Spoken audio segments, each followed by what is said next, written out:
This is Zach Moss, NFL running back and former Utah Utes running back. You're listening to the Utah Utes Football Digest, the source for Utah Utes football.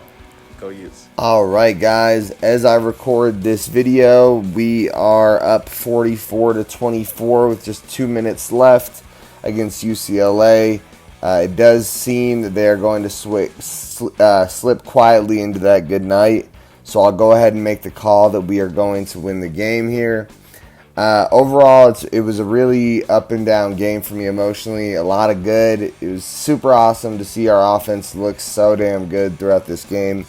But also a lot of bad. I mean, there were times during this game where it felt like we should have just pulled away, and it shouldn't have even been competitive. And I remember when it was 28-17, and you were like, "Oh damn! Like, are they about to be back in this?" And then again, 35-24.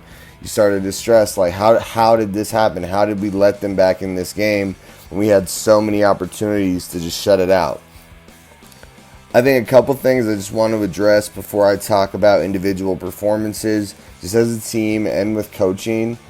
I think we got to really stay locked in throughout the game. This was a weird situation where we got off to a big lead and we were so dominant as a team that it felt like the game was over basically right after the first half finished. But that wasn't the case. There's still a lot of football left to be played, so I hope the coaches take a look at themselves and really start to think about the decisions they're making on the field. Is it in the best interest of us winning the game? Yeah, I know you want to get young guys playtime, but we need to make sure that we are focused on winning that game until it's become basically an impossibility that they're going to come back into it. One thing about the defense, there was really good parts of the night on defense where we looked like a really strong defensive team with lots of young talent. There were also other times during the night where our defense looked like a joke. I'm just going to be straight up with you guys, like the missed tackles on that huge run by Charbonnet, number 24 on UCLA.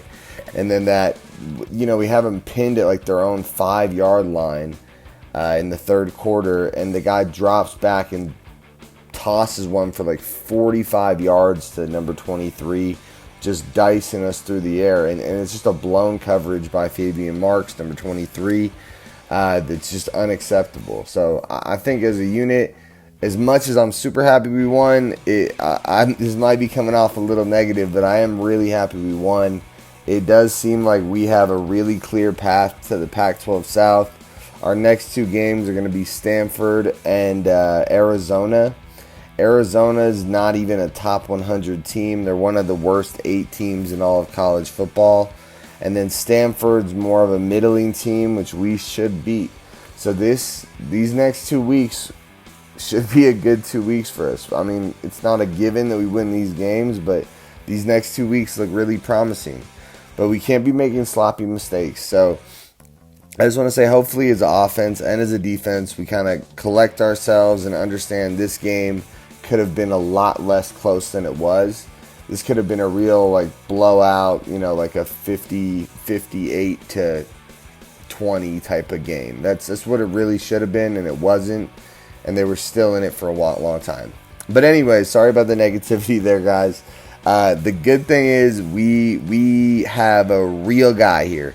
I've talked about him a lot, Tavion Thomas, number 9.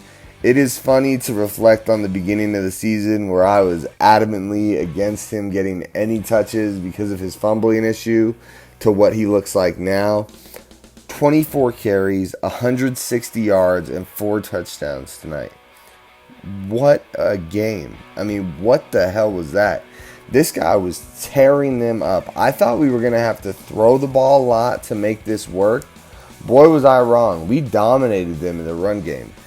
Huge shout out to Tavion Thomas, man. This guy's a real playmaker. I'm not going to be surprised if we've got NFL people looking at Tavion Thomas in the draft. I mean, the guy is really legit. One of the best running backs in college football. If you watch the pregame breakdown, you'd know that he was tied with Charbonnet for the same grade. So right up there as a top 20 running back grading out in PFF in college football. I would imagine after this game, he's probably looking at the top 10. So congrats to Tavion Thomas. Let's hope we keep feeding him, keep getting him involved in the game plan. He's going to be a big part of our offense moving forward. The next guy I'm going to shout out is Cam Rising. The stats aren't spectacular. I think they kind of touched on it during the broadcast. His stats aren't always what tells the story, right? He's 17 for 27, passing 179 yards and 1 touchdown. I like that. Not a ton of mistakes, right? Not crazy high yards, but not a ton of mistakes. And then 6 carries for 63 yards and 1 touchdown. So, yeah, those numbers are not super impressive. They're solid. They're like solid numbers. But the reason Cam Rising is a player of the game for me is these plays continue to happen in clutch moments. Like that 2nd and 17 that he scrambled around and turned into like a 3rd and 5. I mean, that's a big play. Yeah, on the stat sheet, that's just a 12-yard run. But in real life, that keeps us in the game. 3rd and 17 is a lot different than 3rd and 5. So, Cam Rising has just been a hero for this team, working behind a dreadful offensive line. They looked okay at times in the run blocking today, so let's hope they keep going. Tavion and Cam Rising keep, churning the ball and getting it going. The other player of the game that I'm going to mention is Nephi Sewell. The guy was all over the place tonight. Great in coverage, great against the run, making open field tackles, making plays. Really a big game for Sewell, number 1. The guy is just a monster. I think without Lloyd in the picture today, he showed up and looked really good, looked like a leader on this defense. What that tells me is once Lloyd's gone, we still have a leader. I don't know if Sewell would be declaring. I'd have to look it up. I'm not sure how old he is, but he should be a leader for us for the future even when Lloyd's gone. Sewell is right up there with Lloyd as one of the best players on this team. And then a few honorable mentions. Pledger had a good game tonight. A little over 60 yards rushing on 8 carries. Solid performance. I thought Pledger looked good. If he would have caught those passes that right before the half, that he just dropped wide open passes, then maybe he might be a player of the game. But those were pretty big negatives. As much as he looked great in the run game, and he had that little pitch that was behind him that he was able to pull in, he had some highlights of the game, but he also had some big lowlights. Pledger should be a player that can grow with this team as time goes. But overall, he still needs to fine-tune his game. Kincaid caught 3 passes for 25 yards. Yeah, I'd like to see him get more involved, but Kincaid is a big playmaker. It seems like every time we can work him in, it works. I would just like to see Ludwig, find more ways to use him. It's hard to blame Kincaid's stats on him. He when he gets the ball, he seems to be making a play. Keithy as well, over 60 receiving yards. A really solid night for Keithy. The guy looked really good. What I loved with Keithy was after the catch, he's making plays. He's finding a way to get more yards after he makes a play. So that's awesome, man. He should be a good player for us moving forward. He has been all year, but just a guy that doesn't seem to have any superstar games, but is always a real reliable guy that's a vital part of the offense. And Vele, number 17. This kid, Vele, has been a real cornerstone of this offense for the past few weeks. It seems like he is one of Rising's favorite targets. He also pretty damn good after the catch as well. Hopefully we can keep working him in and keep it going. But Vele, big props to you. Big time game. But hey guys, super big win tonight. This sets us up for very high. They mentioned during the broadcast a 92% chance.